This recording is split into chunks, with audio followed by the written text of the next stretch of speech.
आज आनंदनगर भागामध्ये यशस्वी हॉस्टेलचं या ठिकाणी शुभारंभ झालेला आहे।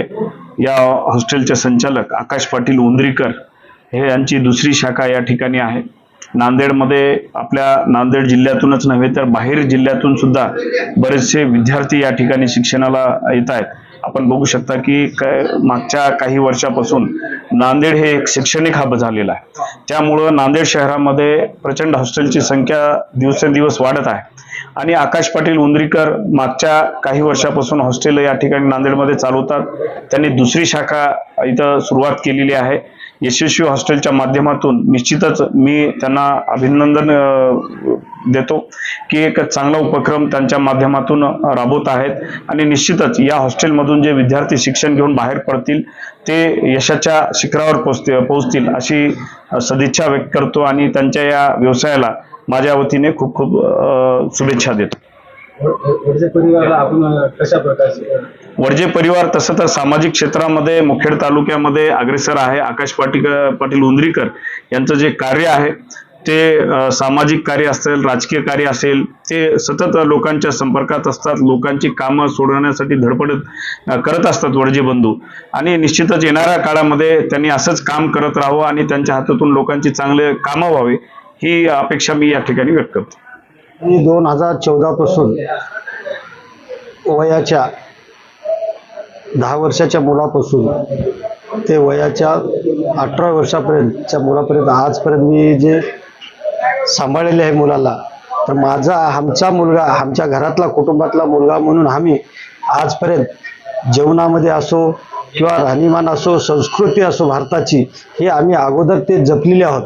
तर आजकाल पैशाच्या हवेशीपोटी आजकाल जे हॉस्टेल चालू आहेत की पैशाचा खेळ खूप झालेला आहे का जेवणाची क्वालिटी, राहणीमान आणि संस्कृती हे सगळं विसरून फक्त आपल्याला पैसा कसा मिळतोय हा सर्वांचा प्रयत्न आहे।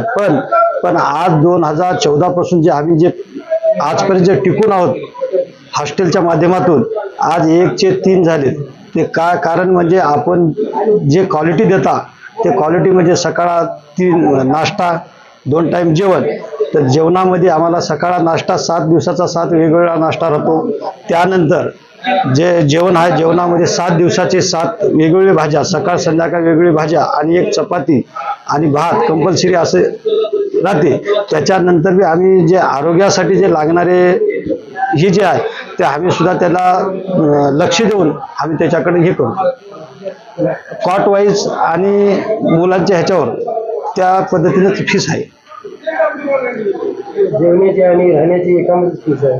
हो, जेवणाची आणि राहण्याची एकातच फी, एक 3 हप्त्यामध्ये किंवा 2 हप्त्यात घेतात।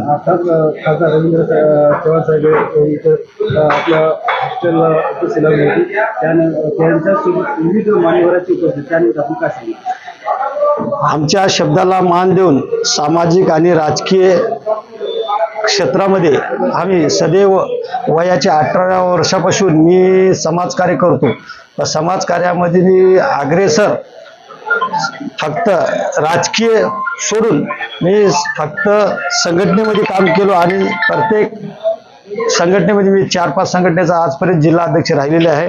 पण या माध्यमातून मी आमच्या शब्दाला मान देऊन सर्व मान्यवर तालुक्यातले जिल्ह्यातले आपल्या आलेले आहेत आणि खासदार साहेब मिलनताई आणि रवी पाटील खतगावकर आणि दिलीप पाटील खतगावकर आणि ह्याचे महाराज कोणते पांगरेकर महाराज, आज सर्वांची उपस्थिती लाभलेली आहे।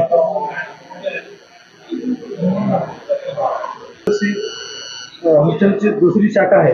आपण एक छोट्याशा गावामधून नांदेडमध्ये विद्यार्थ्याच्या भविष्यासाठी एवढं मोठी आपलं उच्च शिक्षण घेत आहे, आपण काय सांगतो?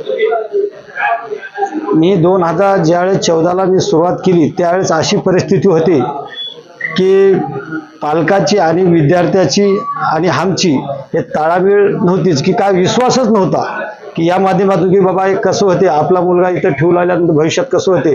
पण आजपर्यंत माझ्यापासून जाणारे मुलं कमीत कमी या 10 वर्षाच्या ह्याच्यामध्ये कमी कमी 25 ते 30 पोरं लागलेले आहेत चांगल्या पदावर.